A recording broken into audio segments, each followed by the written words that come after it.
Hello. Um, I think I'm. I think I am just going to make another discussion video this evening. Uh, I just feel like ranting into the void again. I've got more stuff to talk about.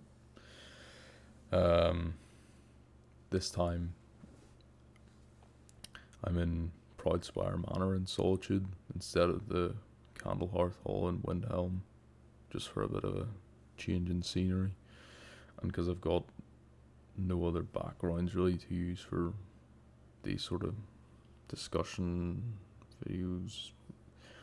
Discussion, it's not even discussion. As I said before, it's just me ranting into the void. I've just firing out words.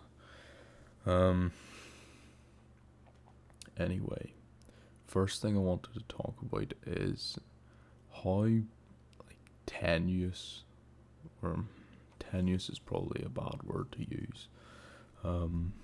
Let's see, fragile or like coincidental, the coincidentality of friendships and relationships and stuff like that. Because when you think about it, it's all essentially just proximity based or having good timing. Because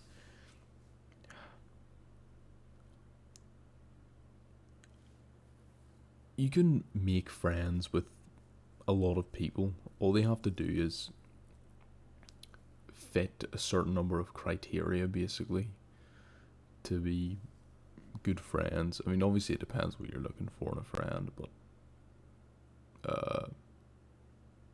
generally,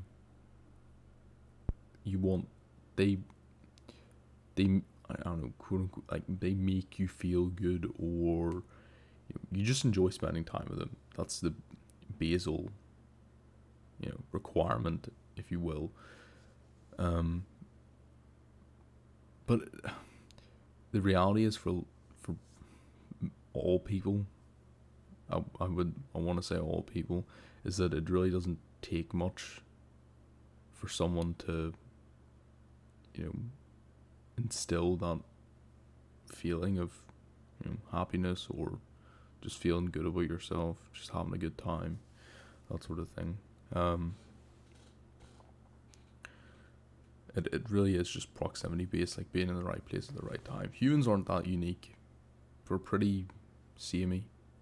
I guarantee you'd get along just fine with dozens and dozens of people, but you're not friends with all of them.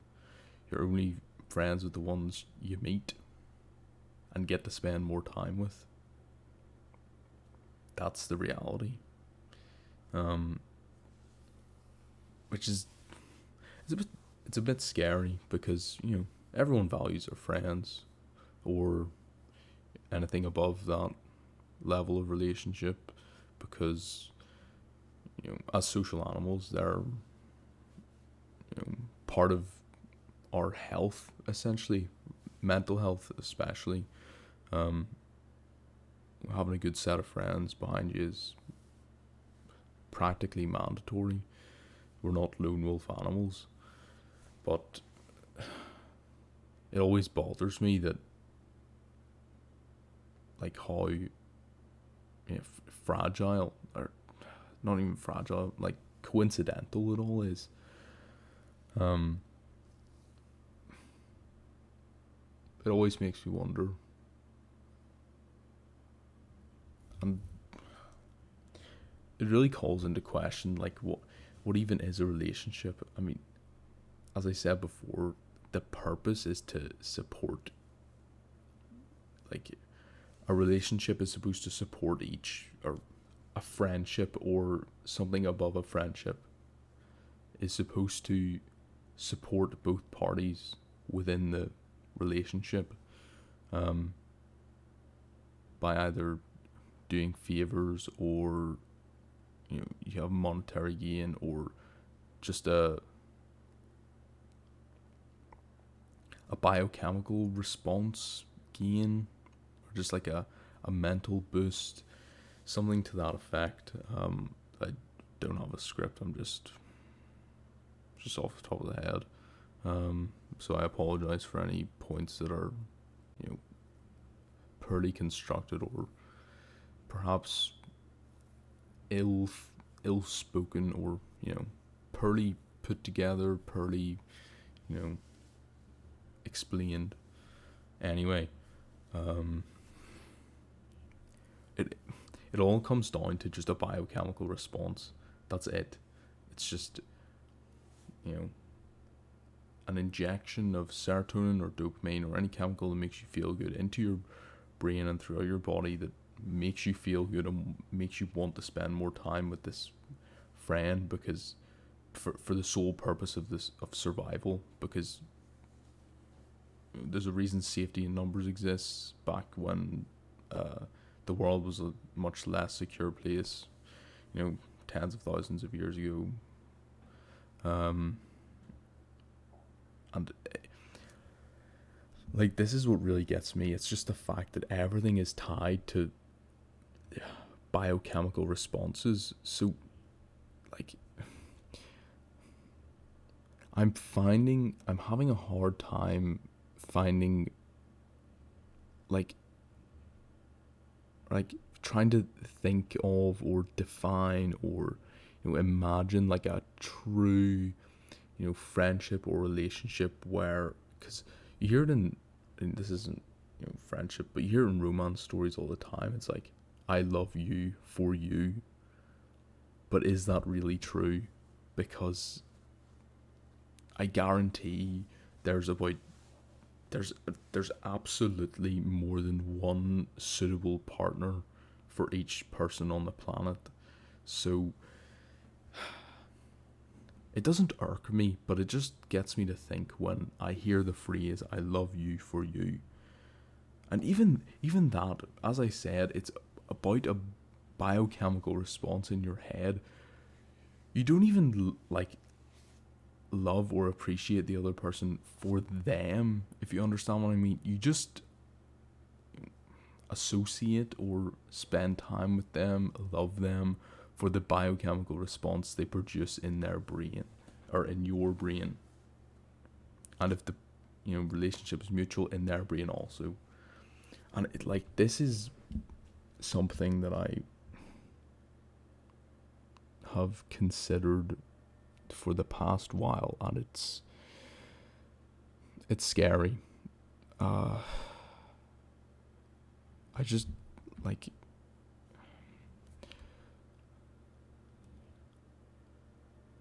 I said it before, humans aren't unique. We're not special by any means. Our personalities are not special. Every human's DNA is unique, correct. However, personality traits are shared because there's only a finite number of them.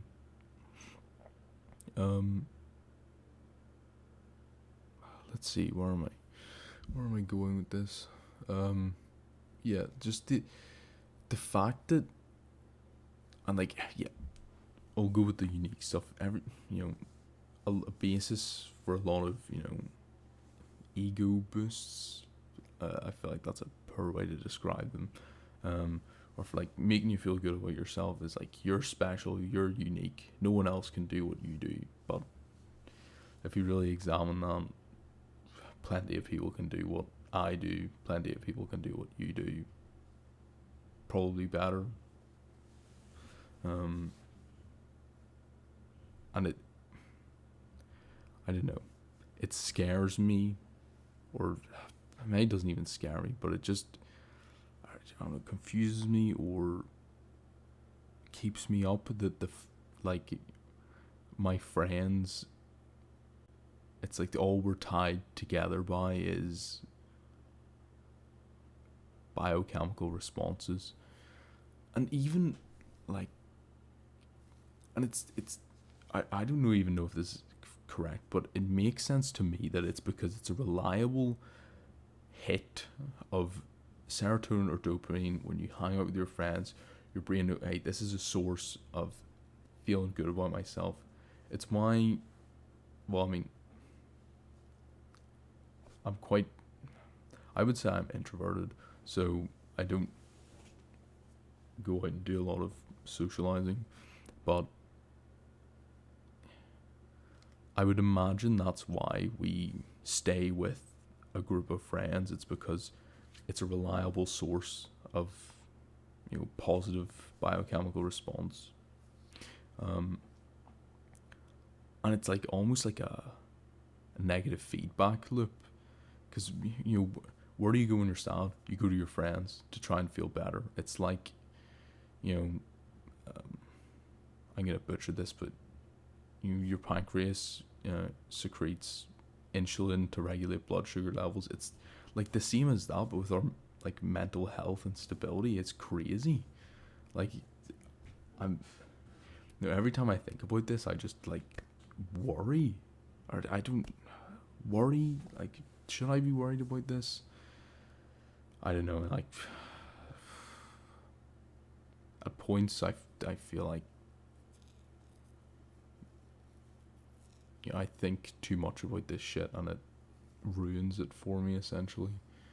Because don't get me wrong, I still appreciate my friends, obviously, but it's just like I only do it for a very primitive reason, and it kind of upsets me because I'd like to say, "Oh, I'm with my friends," because of their unique blend of personality and you know comedy, or the way they are, but I can't, because I think I don't think, I know I'd get along with like another group of people who are similar but not the same in much the same way. Like, it would provide similar dynamics where it's just, yep, this is making me feel good, this is getting me my serotonin, my dopamine, and it's just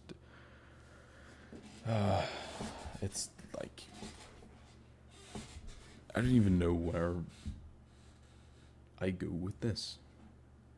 I mean, I guess you can talk about them, like,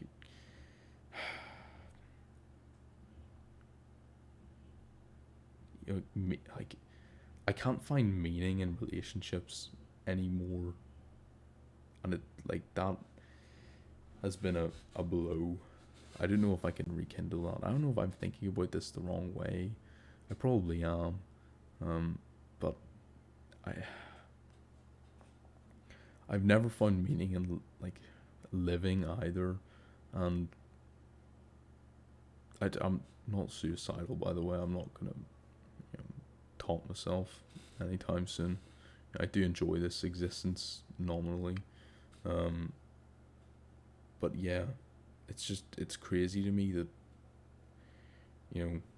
my whole life surmounts to nothing, and like I think that's probably my main goal in life, to be able to assign some sort of meaning to my existence.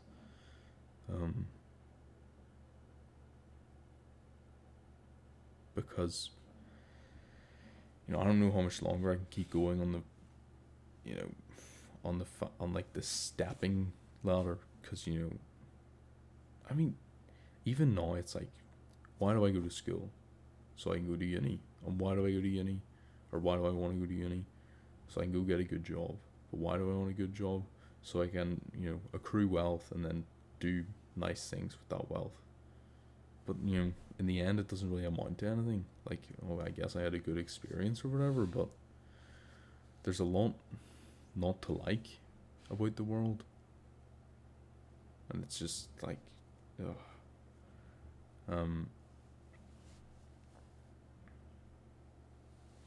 I think this is the thing that really messes with me, because it's like everything. I mean, it's really bad to say this, but everything would be easier if I was dead, because, well, obviously I don't have to do anything anymore. I don't have to experience any stress or negative emotions. And maybe this is because I maybe hone in on my negative emotions more, or I give them more attention. That could be it. I mean, we're in the middle of lockdown. Like, it's hard not to become introspective at times like this, when we're not getting as much social contact. But like, online school, just waking up every morning. It's like, why do I do this? Like, what's the real point? It's like, life for me at the moment is just a long line of small successive achievement goals achievement. I've achieved really nothing. I'm not old. I mean, it's unlikely I'll achieve anything significant, if anything is really significant. Because life, like, everything just exists. Nothing has purpose. Nothing has meaning. You can assign meaning to it all you want, but objectively there is none. And I'm really jealous, and I really admire people who can assign meaning, because I just can't. I just, every time I think about it, it's just, I always come back to the same conclusions. It's always just, well, I mean, it doesn't really matter in the end, because, I'll just be in the ground someday. I mean, I'm opposed to having a funeral. I just rather just, donate my body to science, or, if there's some lions or something that need feeding, just, whatever. Nothing inhabits my body after I die. It's whatever, isn't it? The vessel that once contained my consciousness, if you like, is no longer useful for anything. So, or well, is no longer of use to any human, I guess, apart from medicinal study, or experiments, I guess. I do quite like the idea of being animal feed, but that's beside the point. Yeah, I just every I think, yeah, this is like the thought that consumes me the most. Every evening I just think about this, and it's like, what am I gonna do when I'm older? Because, like, I'm not gonna be like, my motivation is already slipping from lockdown. I just I've never been exceptionally motivated, but when the time comes, I can usually push myself to get things done. But I feel my motivation slipping and slipping and slipping, like, every day. And I don't want to get to the point where I'm living for the sake of just living. I need to find a way to assign meaning to my life, but I cannot for the life of me do it, because I just know objectively that there is no meaning. So, like, why should I assign meaning to it? It's I just go in circles every evening, or every day when I have free time. I just go in circles and circles and circles, and I get nowhere. I get frustrated that I can't find an answer, and I just feel like I'm going insane. It's much like the camera, circling my character. It doesn't stop until, is cortisol, is that the hormone responsible for sleep? Just enough of it builds in my head, and I just fall asleep, and then wake up again and do, more school, more,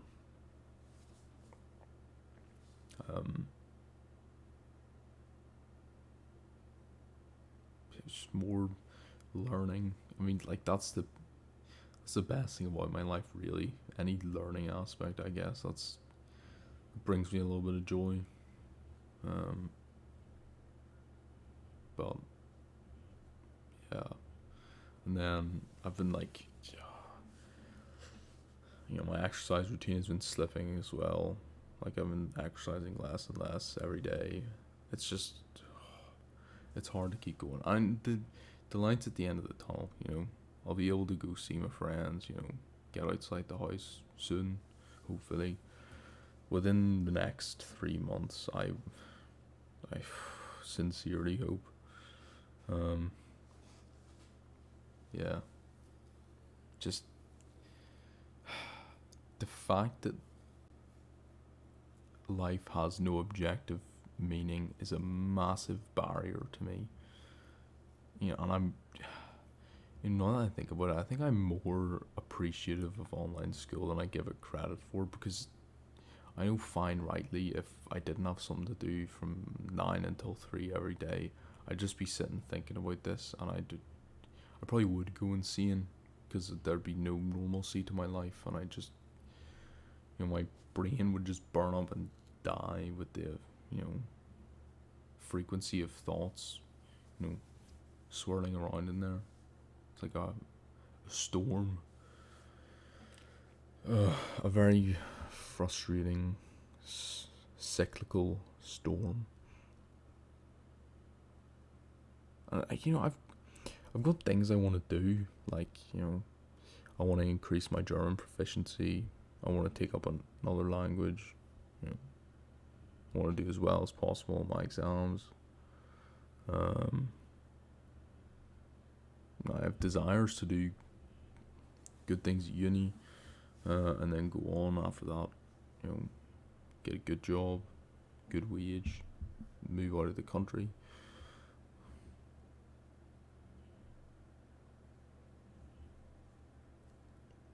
Yeah, I don't know.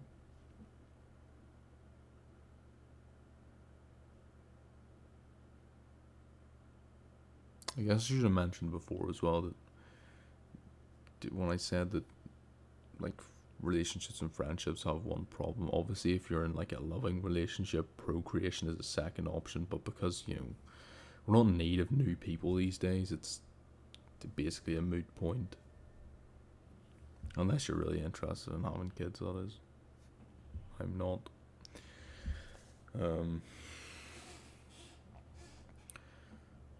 Yeah. I'll probably just end it there, because I'm sure you've heard it already. I've probably gone on in circles about 40 times already. It's rough, but just gotta keep pegging away. I'll see you later. Hopefully, I'll find an answer to my question at some point. Some point soon. I'd very much enjoy that. Good morning, good afternoon, good night, whatever. See you later.